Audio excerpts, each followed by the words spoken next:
Assalamualaikum warahmatullahi wabarakatuh.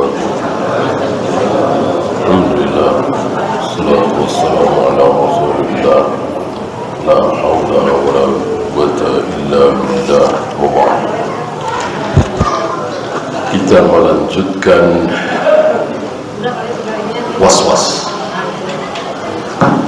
Salah satu senjata iblis adalah membuat was-was.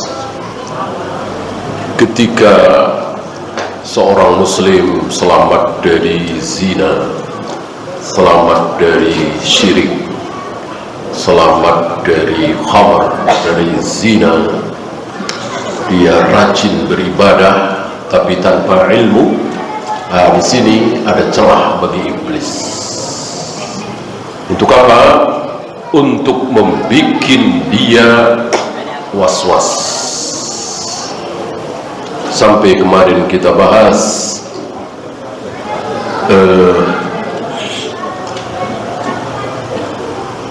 berangkat ke masjid takut terkena najis,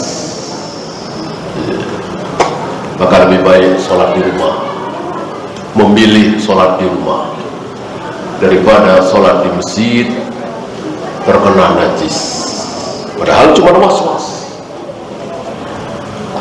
bukan kemudian disiram air kencing misalnya, atau kotoran manusia, kan tidak, cuma was-was. Dan begitulah suksesnya iblis, membuat seseorang tidak sholat berjamaah di masjid. Ada lagi yang memasang air di depan masjid. Jadi kalau mau masuk masjid harus melewati genangan air itu. Ada yang sejengkal, ada yang 15 cm. Ya, kasihan nenek-nenek, kakek-kakek, ya, harus melewati air. Ini berangkat dari was-was, seolah mereka merubah hukum asal. Gitu. Hukum asal yang benar apa? Al-bara'atul asliyah apa? Hukum asal benda-benda yang ada di muka bumi, hukum asalnya najis apa tidak najis? Nah, tentu tidak najis. Mengatakan najis harus dengan dalil. Jadi hukum asal kita semua yang ada di sini tidak najis. Oh, si A ketempelan najis, oh si B ketempelan najis, oh si C barangkali ketempelan najis. Tidak boleh. Tidak boleh mengatakan si fulan ketempelan najis, ya harus jelas apa baunya, apa rasanya, apa warnanya. Ketika tiga-tiganya tidak ada, ya tidak boleh kita katakan najis. Nah, mereka merubah hukum asal ini. Orang-orang yang lalu lalang berkeliaran di luar masjid, hukum asalnya najis. Aneh. Oleh karena itu, kalau mau masuk masjid harus melewati air, agar najisnya tertinggal di air itu. Jadi masuk masjid sudah tidak mengandung najis. Ini aneh, aneh seaneh-anehnya.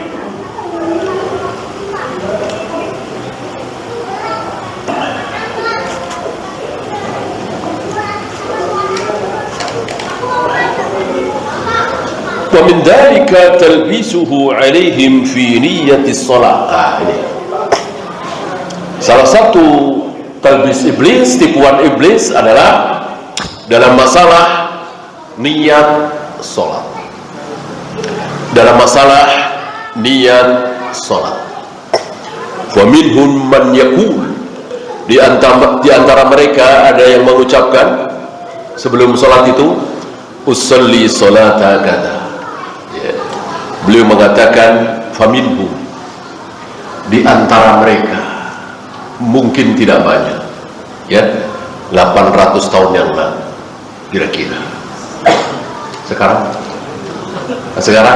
ya, mayoritas di negeri kita, ya, di negeri kita mayoritas.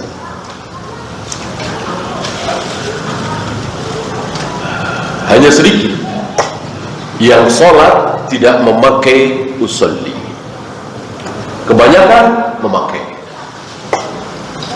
Walillahilham, dengan maraknya dakwah salaf, dakwah sunnah, semakin banyak yang meninggalkan, semakin banyak yang meninggalkan bid'ah tersebut.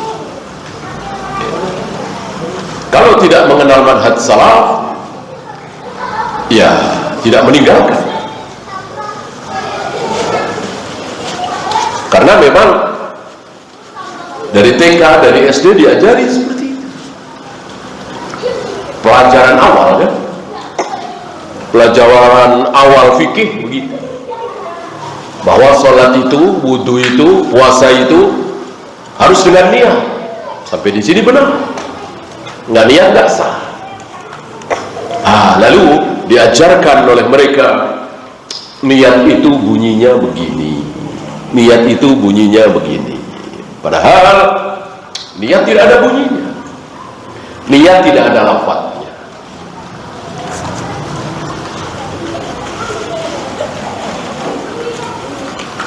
Thumma yu'idu hadha, kemudian diulang lagi. Usolli kada itu diulang lagi. Zannan minhu annahu qad naqada niyyah, dia menyangka bahwa niatnya batal, niatnya batal.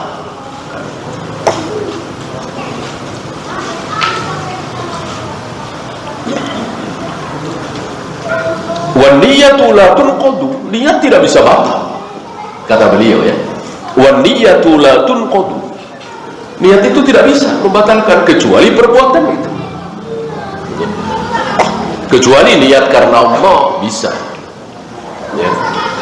Ayat pertama, rakaat pertama ikhlas, rakaat kedua ikhlas, rakaat ketiga ikhlas, rakaat ketiga, rakaat keempat sebelum salam dia sadar bahwa sebelahnya ada atasannya misalnya, atau calon mertuanya misalnya, atau siapalah. Lalu dia membaguskan bacaan, membaguskan gerakan supaya dipuji oleh atasannya itu, oleh calon mertuanya itu. Ria. Bagaimana rakaat pertama, kedua, ketiga? Ikut batal, ikut batal. Karena dari rakaat pertama sampai rakaat keempat tidak bisa dipisahkan. Beda dengan sodakoh 1 juta ikhlas, sodakoh lagi 2 juta ikhlas, sodakoh lagi 3 juta ikhlas. Berarti begitu yang keempat, sodakoh 10 juta ria, tidak ikhlas. Maka sodakoh yang pertama, kedua, ketiga, 3 juta diterima, insya Allah diterima. Yang tidak diterima, yang terakhir itu, yang 10 juta. Karena kan terpisah. Ya. Begitu juga saum, puasa tidak terpisah. Dari subuh sampai jam 5 puasanya betul-betul hanya mengharap wajah Allah. 5:30 dia ria. Atau 5 menit 10 menit sebelum buka dia ria, ingin dipuji bukan karena Allah, maka batal, tidak diterima.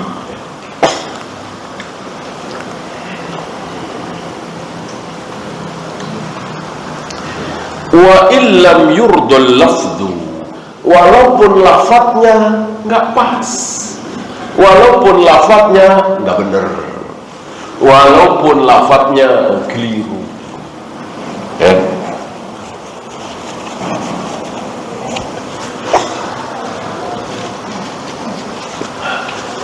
Jadi Allah tidak melihat lafaz, yang dilihat hati. Kalau Allah melihat lafaz, pasti tidak ada yang pakai usoliyah, entah berapa juta kaum muslimin di negeri kita yang sholat pakai musolli. Kalau Allah melihat lafaz, maka orang yang sholatnya pakai musolli pasti ikhlas, gitu, pasti diterima. Kenapa? Kenapa? Karena di dalam musolli ada lillahi ta'ala. Usalli fardal maghribi misalnya, salasa raka'atin, menghadap kiblat lillahi ta'ala, karena Allah ta'ala. Apakah dengan mengucapkan ini otomatis Allah terima, otomatis ikhlas, otomatis tidak riya? Kata siapa? Karena yang dilihat oleh Allah hati, bukan lafaz. Karena niat itu di hati, bukan di lisan. Maka berapa banyak orang yang mengatakan saya ikhlas, saya ikhlas, saya ikhlas, padahal Allah tahu dia riya, dia sama sekali tidak ikhlas.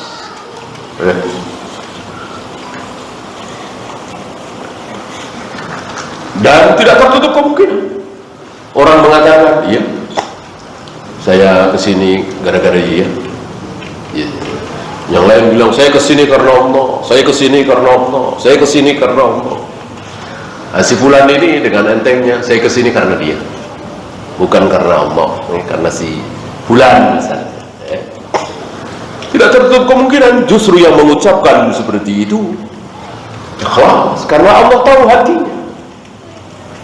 Allah tahu hatinya.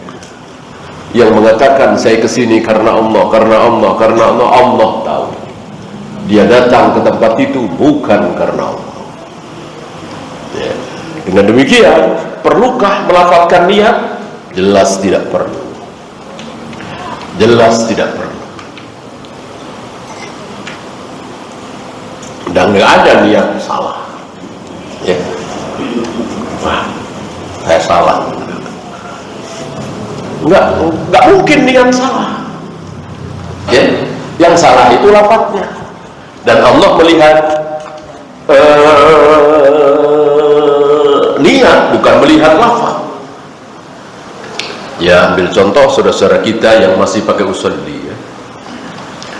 Dari wudu, dari jalan ke saf, dia yakin betul ini sholat duhur, ini sholat duhur, jam segini, siang jam 12 lebih misalnya. Begitu mau takbir, lidahnya mengucapkan usolli fardal asri misalnya. Ya Allah melihat hatinya, kelepasan ngomong. Apakah dia salah perlu diulang? Enggak. Enggak. Karena niat sekali lagi tidak berdasarkan lisan, tidak berdasarkan mulut, tapi berdasarkan hati. Itu maksud beliau, niat itu nggak mungkin salah gitu. Niat itu, ya itulah yang dia niatkan. Yang salah itu gerakan, langkahnya salah nih.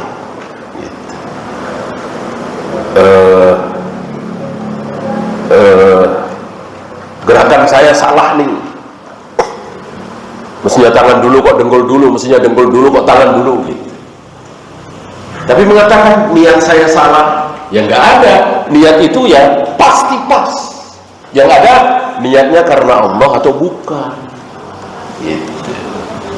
Kalau niatnya karena Allah, itulah ikhlas. Kalau niatnya bukan karena Allah atau tercampur, itulah riya. Maka sebuah istilah yang keliru mengatakan salah niat. Ya. Salah nih saya. Niatnya seperti ini.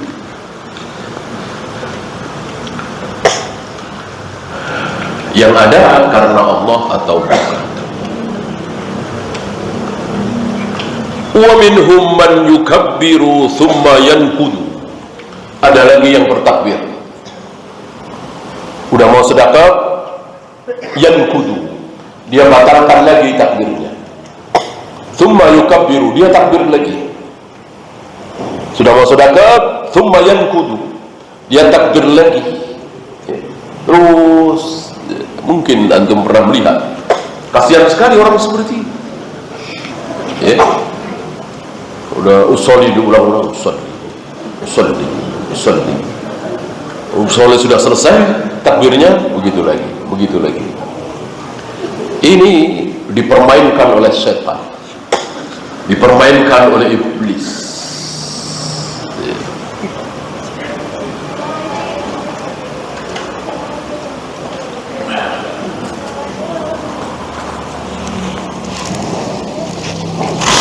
Dan ini tidak ada di agama lain.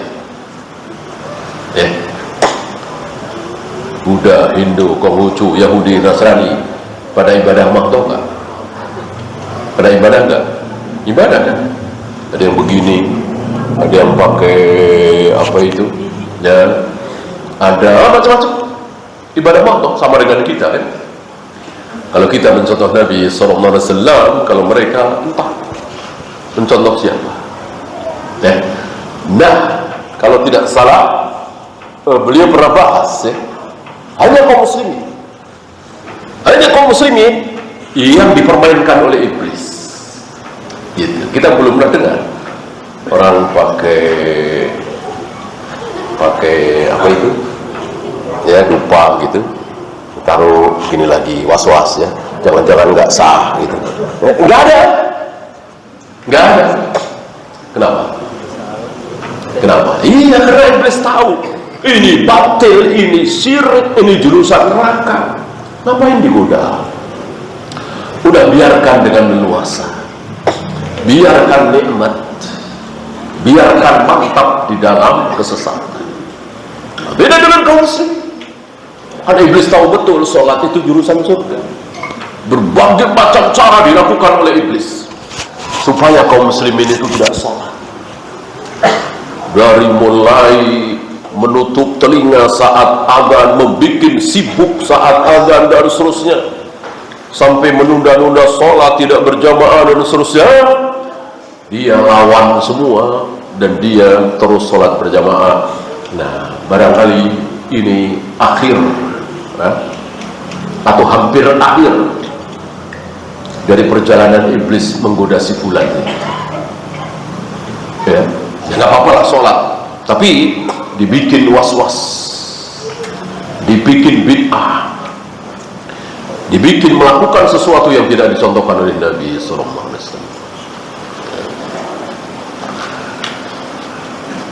Adapun non-muslim sekali lagi tidak ada, dan mereka melakukan ibadah makhluk yang tidak bisa dicerna oleh akal dan tidak ada manfaatnya di dunia ini, dan hanya dilakukan oleh mereka.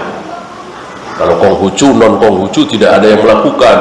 Kalau Buddha, di luar Buddha tidak ada yang melakukan, dan seterusnya.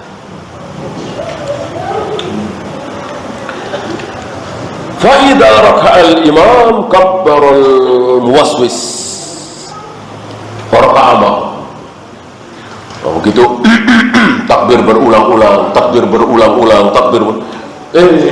imam keburu ruku, maka cepat-cepat ruku, cepat-cepat takbir, kemudian ruku dengan was-was.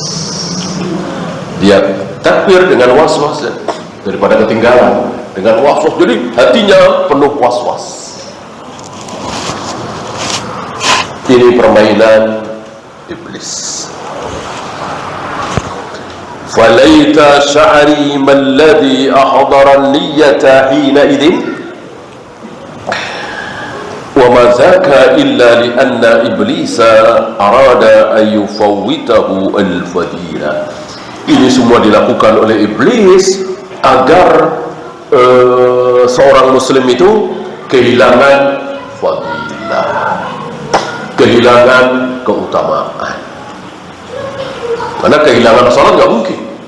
Orang dia menjaga sholat, orang was-was seperti ini kadang-kadang dia sudah berwudu, padahal belum adzan. Belum adzan dia sudah berwudu. Kadang-kadang seperti ini. Yang lain biasa saja, adzan baru berangkat, kemudian ambil air wudhu, takbirnya duluan orang lain gitu. Padahal dia jauh sebelum adzan sudah ambil air wudhu. Gara-gara apa? Was-was tadi.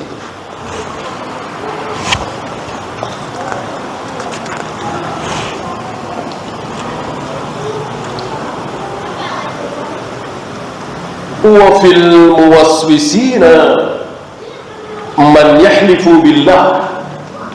Di antara orang-orang was-was itu ada yang bersumpah atas nama Allah. Ini betul-betul iblis luar biasa sukses menipu seorang muslim. Alhamdulillah kalau kita selamat. Ada saudara kita walaupun tidak banyak sampai bersumpah seperti ini. La kabbartu ghaira hadhil marrah.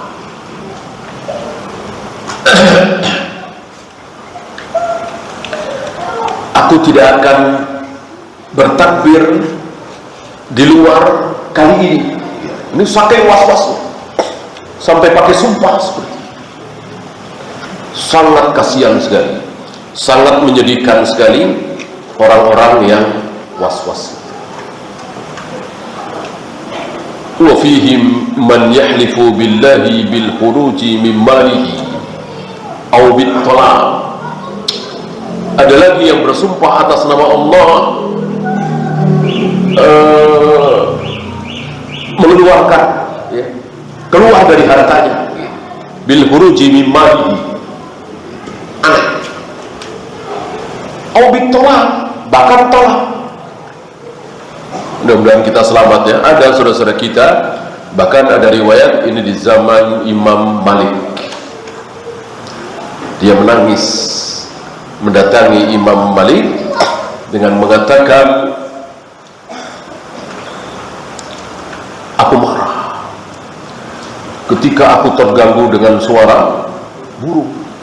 Nggak berhenti-berhenti burung itu, nggak berhenti-berhenti. Lalu dengan, ya itulah iblis ya, digerakkan oleh iblis, didorong oleh iblis. Demi Allah, kalau burung ini tidak berhenti berkicau, jatuh talak satu untuk istriku. Kurang kerjaan gitu. Ngapain? Tapi ada tempat seperti itu. Dan itu terjadi zaman Imam Malik. Lalu dia bertanya kepada Imam Malik. Imam Malik menjawab apa adanya, jatuh talak. Akhirnya berhenti nggak? Terus burung itu terus berkicau, tidak berhenti-berhenti. Kata Imam Malik, jatuh, menangis dia. Dan Imam Malik marah karena, bukankah aku sudah nasihati engkau untuk tidak sering-sering bersumpah seperti itu, apalagi tentang talak. Dia sedih, menangis, jatuh talak satu buat istrinya, malah nggak ada masalah apa-apa. Aneh kan? Imam Syafi'i yang masih muda waktu itu mendekati orang, tidak, belum jatuh talak gitu. Imam Syafi'i mengambil dari, masih ingat? Abu Jahal, dalilnya Abu Jahal. Nabi mengatakan jangan nikah dengan Abu Jahal pada seorang wanita yang dilamar oleh 3 orang, salah satunya Abu Jahal. Kenapa? Karena Abu Jahal itu cambuknya, pecutnya tidak pernah lepas dari punggungnya, jadi siap mencambuk gitu. Apakah ucapan Nabi ini mengandung arti bahwa Abu Jahal ketika tidur, ketika makan, ketika mandi bawa cambuk terus? Ya, tentu tidak. Tentu tidak, itu aglabiatnya aja. Sering pegang cambuk gitulah. Istri salah sedikit cambuk, istri salah sedikit cambuk, kira-kira begitu. Nah, kembali ke burung tadi. Apakah si burung itu 24 jam tidak berhenti berkicau? Enggak mungkin. Pasti berhenti ketika makan, ketika tidur, kan gitu. Nah itu dia.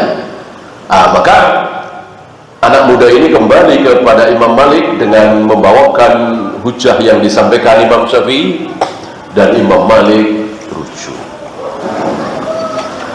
Imam Malik rujuk, bahkan sangat berbahagia. Ya, senang sekali muridnya yang masih belia itu membawakan hujah dan diterima oleh guru besarnya itu. Ya, inilah ilmu, ya. Inilah ilmu. Kadang seorang alim besar, profesor, doktor istilah kita, salah. Mahasiswa yang baru semester 1 malah tahu, malah benar. Itulah ilmu dalam 1-2 permasalahan. Ya, insya Allah kita cuma sampai isya kita bersoal jawab.